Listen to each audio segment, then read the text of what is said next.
atau dikejar petugas DJP dan dikenakan sanksi 200%. Oke, jadi dikasih pilihan ya sama Ibu Menteri ya. Jadi para pengemplang pajak nih katanya ikut PPS atau akan dikenakan sanksi 200%. Waduh.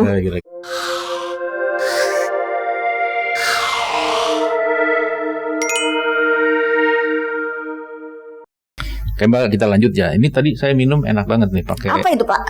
Pakai mug. Ungkap saja, mumpung ada PPS. Waduh, apa ini Pak? PPS. Kita mau bicara ini sekarang gitu ya. Langsung nih Pak. Jadi sebenarnya kalau saya mau itu Pak, saya keinget saya tuh suka jalan-jalan Pak di Parepare Pak. Nah pas saya jalan-jalan tuh saya sering lihat spanduk-spanduk Pak. Spanduk-spanduk, terus baliho, ada tulisannya PPS, manfaatkan program pengungkapan sukarela gitu. Iya. Apa ini Pak PPS? Ada siapa logo sih yang masang-masang itu? Nah nggak tahu siapa yang masang-masang kemarin. Saya.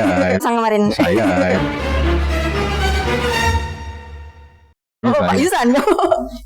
Ada tulisan logonya Direktorat Jenderal Pajak lah, dari kantor kita dong Pak berarti. Betul, dan ini ya, tadi juga saya minum pakai mug ini nih. PPS bagus juga ya. Tadi Mbak Ika menyampaikan, di mana-mana sekarang ada spanduk PPS. Iya. Lagi ngetren ya. Lagi hangat-hangatnya dibicarain orang Pak. Bahkan saya tuh sering dengernya itu loh Pak. Sering dengar di media sosial, di YouTube, di koran itu ada yang nyebutin bahwa PPS ini adalah teks amnesti jilid 2 gitu ya. Emang ini teks amnesti jilid 2 Pak? Saya jadi teringat juga Mbak. Kalau Mbak Ika teringat karena ada spanduk-spanduk. Saya teringat ini, saya ada postingan di internet ya dari apa tuh, Pak? CNBC Indonesia nih. Sebentar ya, saya pakai kacamata dulu. udah tua nih ya. Ini Bu Sri Mulyani, judulnya gini ya, kawan pajak, di CNBC Indonesia tanggal 4 Januari 2022. Nah ini diupload di internet. Judulnya gini, Sri Mulyani ke pengemplang pajak, teks amnesti atau denda 200%. Waduh. Judulnya gitu. Pengemplang pajak. Kita baca nih ya, Menteri Keuangan Sri Mulyani Indrawati hanya memberikan 2 opsi kepada para pengemplang pajak, adalah mengikuti PPS. PPS itu program pengungkapan sukarela, alias kalau kata Bu Menteri nih ya, alias teks amnesti jilid 2 katanya. Aduh. Atau dikejar petugas DJP dan dikenakan sanksi 200%. Oke, jadi dikasih pilihan ya sama Ibu Menteri ya. Jadi para pengemplang pajak nih katanya ikut PPS atau akan dikenakan sanksi 200%. Wah, gede juga ya Pak, 200% Pak. Kenapa sampai disanksi? Kenapa disebut pengemplang pajak? Ya, kenapa ini Pak? Ya mungkin ini ya, kan disebut kepada para pengemplang pajak, artinya kepada kawan pajak mungkin yang masih belum melaksanakan kewajiban perpajakannya secara benar. Kewajiban perpajakan apa ini Pak? Ya, bicara kewajiban. Kalau bicara kewajiban terus tidak dilaksanakan, itu berarti dosa. Ini dosa ya Pak ya? Dosa ya? Dosa dong Pak. Ada sesuatu yang wajib tapi tidak dilaksanakan. Berarti ingkar gitu ya Pak ya? Berarti dosa. Gitu ya. Kalau yang sunnah tidak dilaksanakan, nggak apa-apa. Tidak berdosa. Tidak berdosa, nggak apa-apa. Tapi lebih baik dilaksanakan. Ya, artinya ada yang dikemplang. Yang dikemplangnya apa ya? Kewajiban itu. Apa sih kewajiban di dalam bidang perpajakan tuh Mbak? Yang pertama ada daftar, hitung, bayar, sama lapor ya Pak ya? Iya. Jadi 4 kewajiban ini. Karena kita sistemnya tadi self-assessment. Jadi kita mendaftar sendiri, menghitung sendiri pajak kita, kemudian membayar sendiri dan melaporkan. Mandiri istilahnya Pak. Iya, jadi kalau mengacu tadi ke yang disampaikan Bu Menteri di CNBC Indonesia tadi, berarti kan para pengemplang pajak. Tadi pengemplang itu berarti yang belum melaksanakan kewajiban perpajakan dengan benar dan sepenuhnya gitu ya. Nah ini berarti ada kesalahan-kesalahan mereka ya Pak ya, yang antara tadi daftar, hitung, bayar, sama lapor Pak. Ada yang belum memenuhi kewajiban perpajakannya dengan benar, artinya ada kesalahan. Pilihannya ikut PPS atau kena sanksi 200%. Oke. Jadi PPS ini adalah pemberian kesempatan kepada teman-teman yang kemarin mungkin belum sempat lapor atau kemarin kan ada program tax amnesty ya Pak ya, tahun 2016 sampai 2017 awal. Di situ kita buka yang namanya program pengampunan pajak atau tax amnesty, di mana harusnya kita waktu itu lapor tuh ya lapor seluruh harta kita ya Pak ya. Betul, lapor seluruh kewajiban perpajakan kita melalui pengungkapan harta. Iya betul. Gitu. Tapi Pak, tadi yang sebelumnya Bapak sebutkan yang ada dosa-dosa tadi Pak, berarti mereka nggak lapor seluruhnya Pak? Iya, karena bisa jadi kita masih punya kesalahan atau dosa itu tadi karena kewajibannya tidak dilaksanakan. Ya kalau jangan pernah tanya dosa kita apa. Karena kalau kadang kita nggak sadar, kadang kita nggak sadar dosa kita apa teman-teman. Gitu kali ya. Iya. Jadi mungkin ya teman-teman ya yang kemarin ikut tax amnesty nih Pak, terus lupa kan biasanya orang kaya itu saking banyaknya harta teman-teman sampai lupa hartanya apa aja. Nah kemarin mungkin sengaja atau nggak sengaja nggak melaporkan hartanya di program tax amnesty, diberikan kesempatan lagi Pak di program pengungkapan sukarela ini. Ya karena kita kawan pajak, termasuk saya juga harusnya punya kesadaran bahwa kita punya kewajiban konstitusional tentang perpajakan. Betul, nah, ketika kita tidak melaksanakan kewajiban itu, maka itu kesalahan kita. Dan ini diberikan, tadi Mbak Ika sampaikan, diberikan kesempatan untuk menembus kesalahan itu. Iya, gitu betul. Ya. Tadi sebutan bisa jadi yang dulu pernah ikut tax amnesty ternyata masih ada juga harta yang belum terungkap. Saking banyaknya lupa gitu ya, gitu ya. Iya, nah, ini diberi kesempatan lagi sekarang di PPS ini, program pengungkapan sukarela, untuk mengungkapkan kekurangan atau harta yang belum diungkap di waktu tax amnesty. Salah satunya betul. Itu salah satu latar belakang pertama ya Pak ya. Khusus bagi teman-teman yang pernah ikut tax amnesty dan lupa lapor hartanya kemarin. Lapor semua hartanya gitu teman-teman. Betul. Mungkin saya ingin cerita gini Mbak. Tadi kan udah disampaikan tuh Mbak Ika kewajiban kita daftar, hitung, bayar lapor gitu. Itu kan apa yang dihitung, apa yang dibayar. Ya, kalau kita mengacu ke undang-undang, apalagi kita sebagai orang pribadi ini kan ada penghasilan. Betul. Nah, pajak itu kan dikenakan atas penghasilan. Betul. Kalau kita punya penghasilan adalah penambahan kekayaan ekonomis ya Pak ya. Bisa berupa penambahan kemampuan ekonomis, berupa konsumsi, bisa dikeluarkan untuk konsumsi, bisa juga berupa penambahan harta, betul Pak? Jadi kan ada penambahan kemampuan ekonomis, di mana kemampuan ekonomis itu kan bisa, kalau teman-teman yang belajar ekonomi, saya sih nggak belajar ya. Iya, belajar, tapi penghasilan satu itu kan semester aja ya Pak. Iya, lupa udah ya. Lupa. Jadi penghasilan itu kan bisa dipakai untuk konsumsi, bisa dipakai untuk menambah kekayaan. Betul. Nah, sehingga di dalam kewajiban kita, kalau kita lihat lagi yang dimaksud dengan surat pemberitahuan tahunan tadi, itu kan dipakai untuk melaporkan tadi penghasilan kita, melaporkan hutang-hutang kita, lalu disebut-sebut kewajiban, dan melaporkan harta-harta kita. Betul. Jadi bukan cuma lapor penghasilan di SPD tahunan, jadi ada tambahan-tambahan lain yang harus kita laporkan juga Pak, supaya lebih jelas semuanya penghasilan kita tadi mau dikemanakan gitu ya Pak ya. Sumbernya dari mana, dibuat untuk apa. Iya betul. Jadi ada pelaporan harta, ada pelaporan kewajiban juga ya Pak di situ. Oke. Nah jadi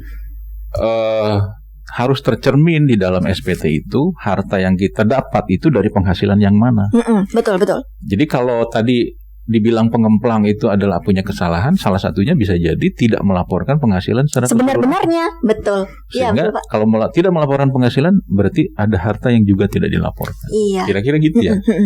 Itu sih enggak. Jadi ini ada hubungannya juga Pak dengan PPS ini Pak. Betul. Bagi teman-teman yang nggak melaporkan harta sebenar-benarnya Pak. Iya betul. Jadi PPS itu kan kesempatan tadi kata Mbak Ika untuk menembus kesalahan tadi dengan cara apa? Dengan cara membayar pajak penghasilan atas kewajiban perpajakan yang belum dilaksanakan sepenuhnya dengan cara mengungkapkan harta. Karena tadi harta itu bagian dari cerminan penghasilan dari kawan pajak semua.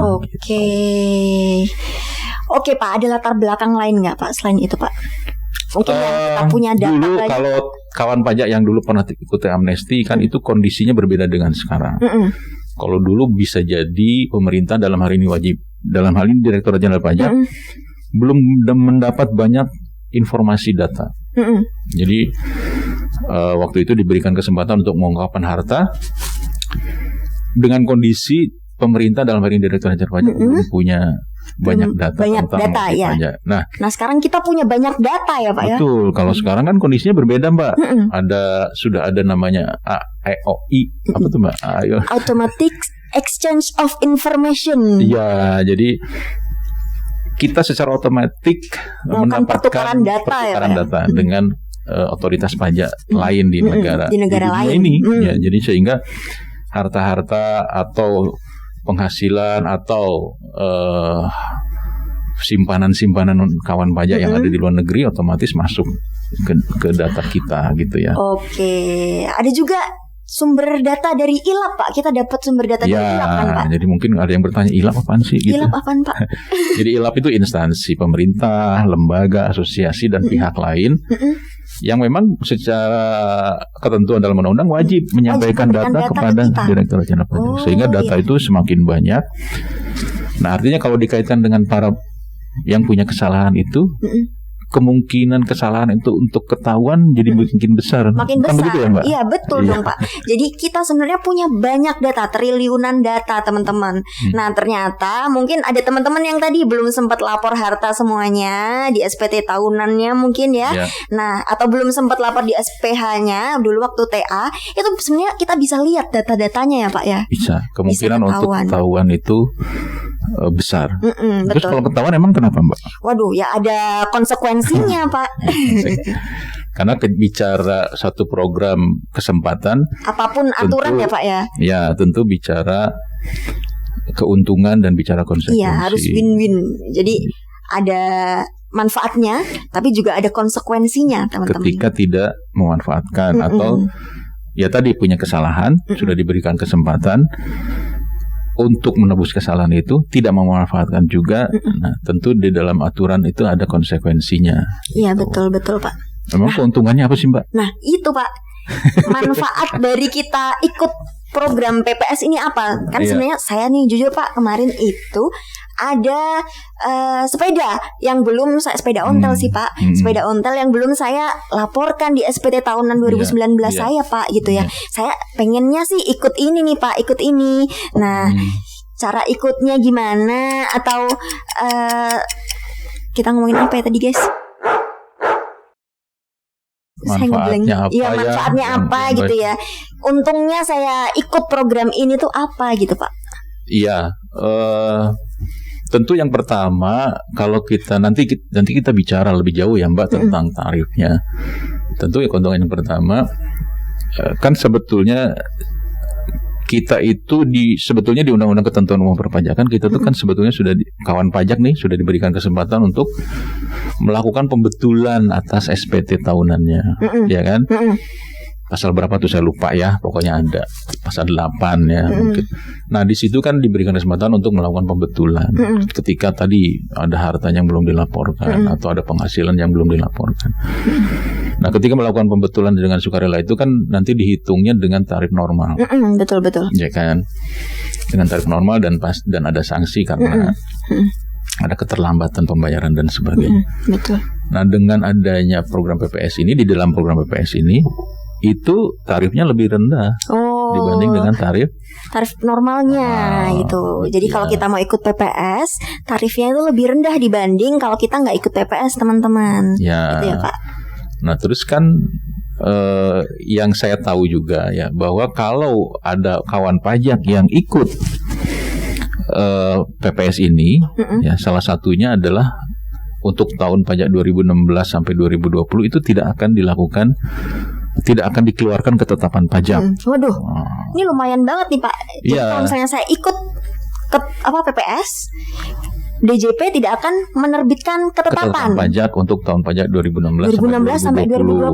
Waduh, atas PPH Potput sama PPN-nya ya Pak ya. Seluruh jenis pajak termasuk PPH pemotongan pemungutan maupun pajak pertambahan nilai. Waduh, gitu. Lumayan. Jadi manfaatnya lumayan banget teman-teman untuk dimanfaatkan ya Pak. Iya, jadi kan lebih tenang. Betul. ya kan? Kita nggak kepikiran nih bakal diapain nih, ada nggak nih yang ditemuin DJP gitu ya Pak ya? Betul. Nah, jadi itu salah satu manfaatnya ya.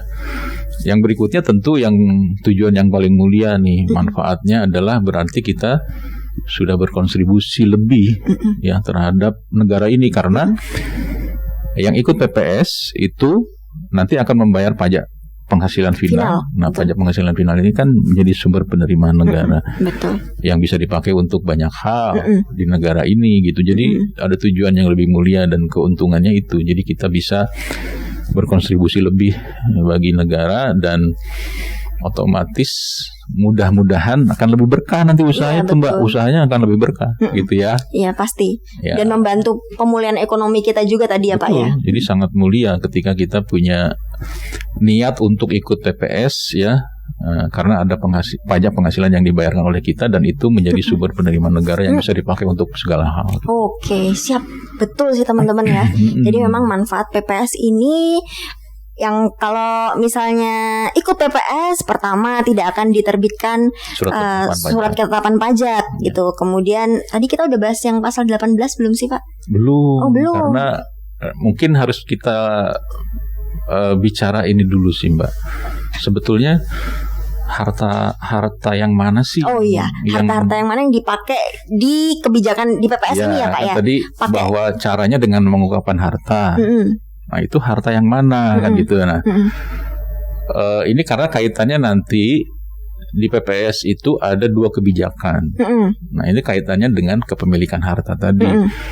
Jadi harta yang diperoleh tahun 1985 sampai dengan akhir tahun 2015 dan harta yang dimiliki dari tahun 2016 sampai dengan tahun pajak 2020. Oke. Jadi ada 2 ya Pak ya? Ada 2 kebijakan. Ada 2 kebijakan. Jadi PPS ini ada 2 kebijakan. Satunya mengacu pada harta yang diperoleh waktu 85 sampai 31 Desember 2015 ya Pak ya, yang pernah ikut TA berarti ya Pak ya. Sama harta yang diperoleh dari 2016 sampai 2020 ya Pak ya, yang belum dilapor di SPT tahunan 2020. Betul sekali Mbak Ika. Jadi tadi harta yang 85 sampai 2015 itu khusus untuk kawan pajak yang dulu ikut program tax amnesty di tahun 2016-2017 dengan Undang-Undang 11 tahun 2016. Betul. Nah, jadi kawan pajak yang dulu pernah ikut nih tax amnesty, alumni TA dan masih punya harta yang belum diungkap, kelupaan atau karena saking banyaknya lupa, tiba-tiba buka lemari ada uang 1 miliar, bisa ya gitu ya? Bisa. Aduh, aku simpen di lemari, ternyata belum saya laporkan di 2015 kemarin. Ternyata pas main, itu ada tanah punya kita, tanah abang. Tanah abang bukan ya? Ternyata punya itu kita. Ya. Jadi kalau masih ada yang dulu pernah ikut tax amnesty, terus masih ada harta yang belum diungkap atau kurang diungkap, diberikan kesempatan di PPS ini, yaitu kebijakan 1. Kebijakan 1 khusus teman-teman alumni TA, baik OP maupun badan. Betul. Jadi orang pribadi dan badan.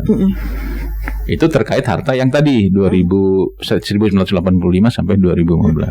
Kalau terkait harta yang 2016 sampai dengan 2020 itu ada di kebijakan 2. Nah, tapi kebijakan 2 ini hanya khusus untuk wajib pajak orang pribadi. Khusus orang pribadi. Jadi badan nggak boleh Pak. Nggak boleh. Nah kenapa Pak badan kok nggak boleh? Nah ini sulit jawabnya. Jadi mungkin gini Mbak. Kan kalau badan itu entitas. Ya, entitas tersendiri ya Pak ya. Biasanya terdiri dari share saham beberapa orang. Tentu dari struktur organisasinya pun ada komisaris, ada direktur, ada pengurus yang lain yang tentu tidak mungkin kalau badan ini tidak mengungkap hartanya, ya kan? Karena justru nilai perusahaan itu terungkap di dalam harta itu, sehingga dianggap lebih patuh lah sebenarnya, sudah lebih tahu juga ya Pak ya.